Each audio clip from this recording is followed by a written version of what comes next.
This is something I did a few years back for packaging for underwear. Not a high point in my career, but it's money, I'll take it. And in this case, there were two totally different, I guess, models of underwear. You can see this one here has a much higher waist. It's kind of up on the hips here. This one, it's a much lower waist. But here's what they liked. They liked the top of this one here. So they said, we want to take this torso, everything from here up.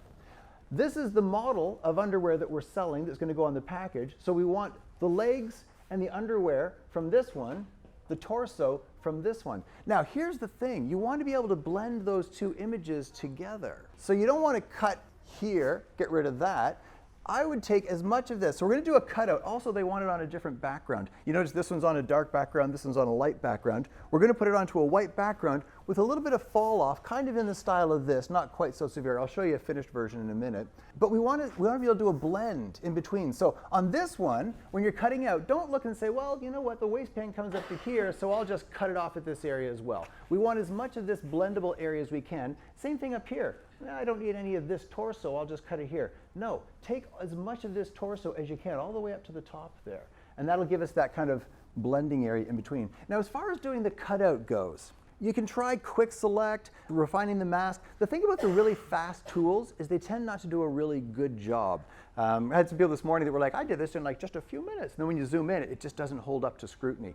As you've learned in your business classes, you may spend like 6 months pursuing a client. And if you do a really quick job and go, there you go, and they look at it and go, geez, you know what, my sister's kid can do a job like this, and he does it for free, you lose the client real fast. So as far as cutting it out goes, let's do a good, clean job. And remember in first semester, there was that girl that had the flower, the colored flower around her neck. We changed the color of the flower. It may seem a little tedious, but let's try that same sort of technique. Now, we want to keep as much of this torso as we can. I'm just going to give it a layer mask, grab a paintbrush, and as I paint with black, it's going to hide the outside. So just like that flower, run around the outside so you come back to where you started. And you guys remember the process of option click, magic wand, expand that selection. So let's go through that. So call up the images, and there may be some areas where you need to change the size of the brush. Like here, a brush around this size matches the hardness of the edge. Remember we talked about the idea of there are no hard edges in a photograph. Doesn't matter how high resolution your camera is, doesn't matter how expensive your lens was. You'll never have an image where the foreground ends at, say, this pixel, and the background starts at this pixel. There's always that transition in between there. So we want to make sure the brush size matches that, but if the softness of that edge changes, you'll also need to change the softness of your brush. Now, rather than changing the hardness here, I always leave mine at 0. And if the softness changes, like say down around here, where she's outside the depth of field, I'll just take a bit of a larger brush. And again, it seems tedious, but it can be faster than doing a rough job quickly and then having to clean it up later. And you may get to areas like here, where there's the fuzzy butt syndrome. See the fuzz on the underwear there? Nice, clean, small brush around here. But what could we do for something that has this much detail? Or potentially, if they wanted this hair kept, what could we do to keep this hair detail? I mean, you can't go around that with a brush, can you? Do you guys remember channel masking? What if, for the hair, I said, okay, well, let's look through the channels here. Now, in this case, which channel do you think we'll pick? It doesn't matter in this case because it's a grayscale image. They're all the same. So I'll duplicate any old one. Usually it's blue with people. And what was the next step for a channel mask? We duplicated the channel. So this is going to become the alpha channel. Remember an alpha channel? Basically, it's a way of storing selection information. But look at this. We have gray tones through here. We have gray tones through here. If I was going to try to use this to cut out, say, around here, that gray would be partially selected. What do I do about that? Well, let's pretend this was a layer mask that was going to cut her out. A layer mask, what hides and what reveals? Black hides, white reveals. Is this black? No. No, increase the contrast so it becomes black. Increase the contrast using what? Either one would work. We used levels before, and I'll show you why. Do we use an adjustment layer? No, you do it directly on it. Yeah, why don't we use an adjustment layer? We're in the channels panel. We can't make adjustment layers. So we have to do it as a destructive change. So we're going to go image, adjustments, and I'll do levels. You could do curves, and it would be the same process. It would just basically be pulling in the black point here. Move this over so you can see it. And the white point down here. But I'll do it in levels just because it's a little bit simpler. Image, adjustments, levels. Grab the black point, pull it up until we get a nice clean edge. Grab the white point, pull it down until we clean up that background. Now there's still some gray areas in here. Do we have to do the entire alpha channel in one shot? Like I did image adjustments levels and I was able to pull the contrast around, but this needs a little bit more. What can I do about that? Watch this. If I put a bit of a feather radius on this lasso and I grab this bit here that still has some gray on the insides and I do image adjustments levels or Command L, look at this. It only represents this area. I can do whatever I want in here. It doesn't affect anything outside of it. So we can tweak this mask in specific areas. Same thing for the fuzzy butt. Like let's say, for example, I did the channel mask on this, so I duplicated the blue, called up the levels, pulled up the black so we get a nice black background there, pulled down the white so we get a nice white foreground. But if I look down, uh-oh, because of that fall off in the background, we're still getting some tonality in here. Well, if I take my lasso tool and grab just this area, Command L, I can clean that up. Again, if I did this, let's say I did it without the selection and did a Command L. I can still pull this down, get a nice black edge along here, but I'm adding so much contrast to this edge, yeah, it starts to look a little bit, kind of unconvincing. So we don't want to do it across here anymore. This already looks pretty good. So we move down to here, select only the area we have an issue with, and it affects only that area. And then again, I can go a little bit lower, grab just this part, Command L, and clean up those shadows there. Then, when I'm ready to do the layer mask, pop back up to my RGB channel, select that layer mask, load the alpha channel as a selection, grab the paintbrush, and hope that I have the right thing selected. And I don't. I have her butt selected, not the background. How do I fix that? Command Shift I. Command I would invert the colors. This will invert the selection, and voila. So we can zoom in there. And watch this. If you do a Command H, it'll hide the marching ants. They're still there, but we don't see them anymore. Command H, normally it'll hide an application so you won't see Photoshop anymore. But the first time you do Command H, it'll say, well, do you want to hide Photoshop or do you want to hide the extras, things like the marching ants? Watch this, Command H, the marching ants are actually still there. The selection is still there, but it's in my way. I'm having trouble seeing. So with Command H, boink, it hides them. So the selection is still active. I can still do my painting, but I don't have those marching ants in the way. And the rest of it, I just did a Command D to get rid of the marching ants, which were invisible. The rest of it I'll just do by hand. Nice small brush, click, shift click my way around. So ultimately what you're going to want is both elements cut out and stacked together, kind of like this. And ultimately this is what we're going to have. See, there's the original bottom, and we combine it all together into that.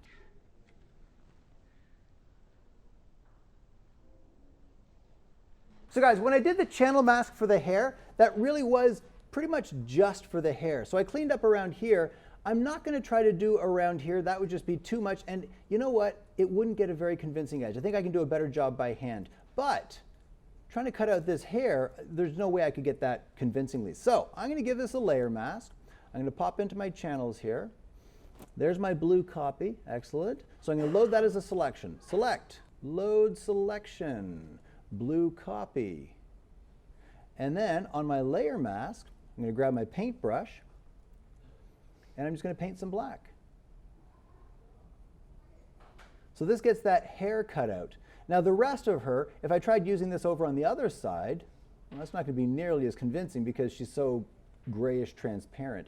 So this, I think I could do a better job simply taking my paintbrush and with an appropriately sized brush doing a click and then shift click the whole way around, which sounds really boring, and to a certain degree it is, unless you got the headphones going and you're listening to some music you like. But compared to the other options like quick select, refine edge, I think you'll find this will get you a more convincing cutout. The pen tool, okay, the pen tool could do a pretty good job. You could get around the curves and stuff. The problem comes when you have areas of different softness. Like in the legs there. Is the pen is one universal selection? The pen is, yeah, so you get a hard edge selection. You could feather the selection, but would you feather it appropriate for this area up here that's a sharp edge? You don't need to Or feather the whole thing. yeah. That makes sense. So guys, here's what we're trying to get to. Notice I'm starting to cut out around the outside here. When we're done, we should have something like this. So basically, here's the legs.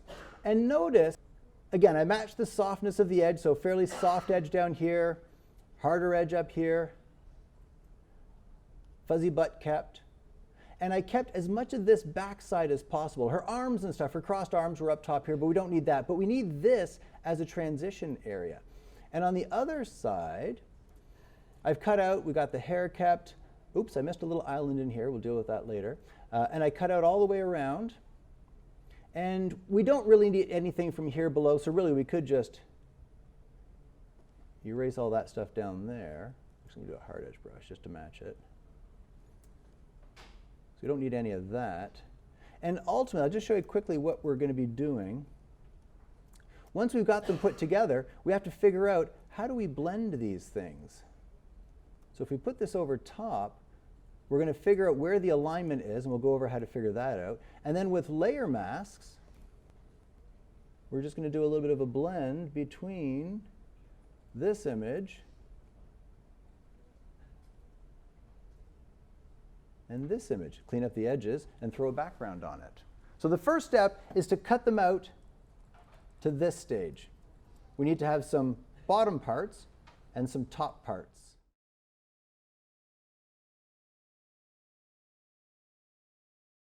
This little island that I missed on that one there, watch this. Let's pretend that we're going all the way around the whole image here. Take my paintbrush, smaller brush, make sure I match up the edge there, and do a click, and then I can shift click my way around.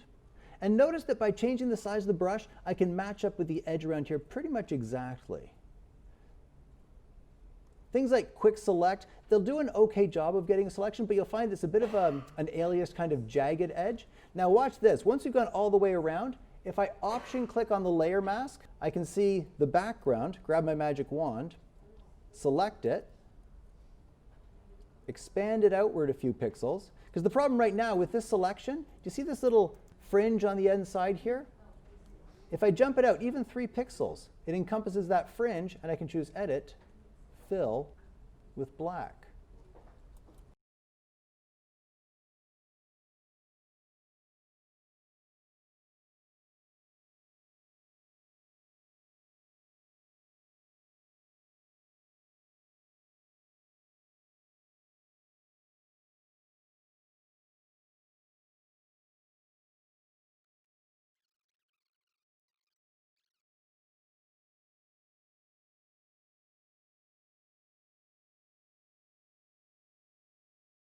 Okay, so let's take a look at combining them together. Now, one of the things you'll notice when you have them side by side is the belly buttons are at different heights, which would suggest that the tops are going to be at different heights as well, which means the canvas probably isn't quite the right size. Here they are in the middle here, and if we get their belly buttons to the same height, this sticks down a bit. So you'll have to expand the canvas a little bit. So if you're using the top part here, if you just go under Image, Canvas Size, and if you make the canvas maybe like, right now it's 47.55 centimeters, make it maybe 55 and maybe 40. Now when you're using the canvas size, these arrows are showing you how it's going to expand. And right now it's going to expand outwards in all directions. I only want it to expand off the bottom and out the sides here. How would I do that from this little pop-up here? I think you click up on the middle arrow. Click on this top one up here, yep.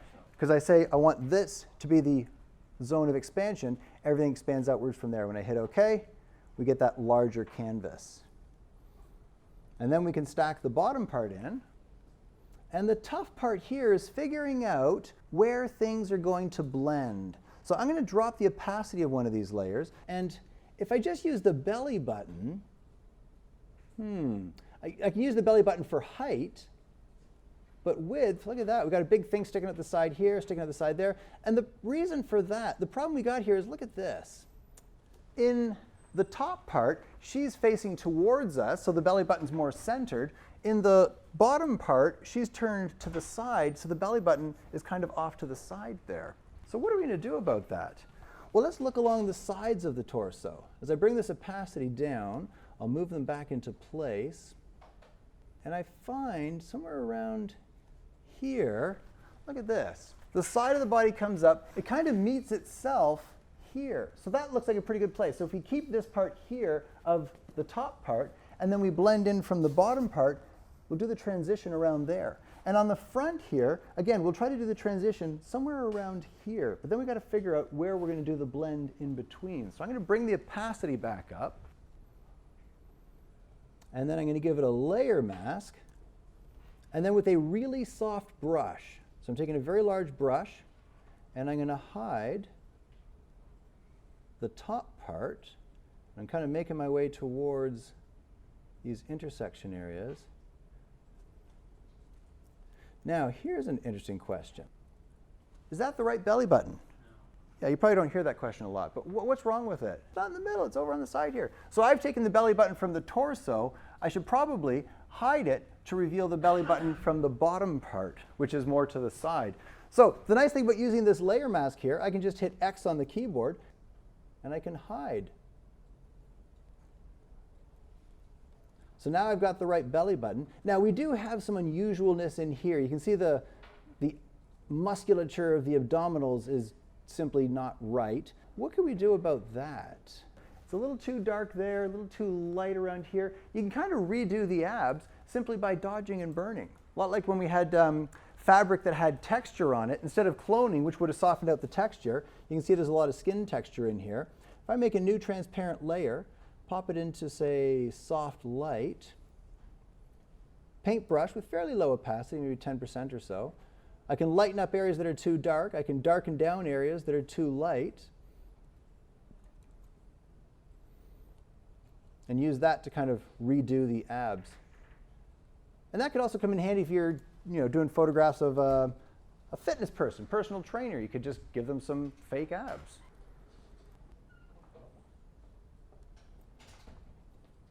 There's before and there's after. So then it's just a matter of getting all these little blended bits to match, and then we'll take a look at giving her some kind of a background. Oh, notice though, guys, I don't have layer masks on here anymore. Remember you did a layer mask that very carefully cuts everything out? You've got this layer mask that you've been very carefully creating when you're cutting them out. The problem is when you drop them in, let's say I still had the layer masks on here. It means I still have all the background pixels behind there. So I can hide them, no problem. But if I start revealing them and I go out over the edge, I could reveal the background. So once you get them into this document, apply the layer mask. So once you get them in there, right-click on the layer mask that cuts out the background. It'll be black except for that little white silhouette of the torso, or it'll be black except for that little white silhouette of the legs. Right-click on it and choose Applied Layer Mask. That'll delete the layer mask and erase all the pixels behind it. And I know we always say you don't want to destroy any pixels, but we've already got them in the other document, and that way you've got that layer mask to go back to just in case. But you do need to get rid of it to make sure that you don't accidentally reveal some of those background pixels. Actually, guys, I'll just quickly show you the background that I put on the final version. Basically, I made a new transparent layer, dragged it to the bottom of the stack, and filled it with white. So that's her on a white background, but they want a little bit of fall off. So I'll make a new transparent layer, grab a paintbrush, fairly low opacity, big brush, and just do a little bit of fall off on the background there.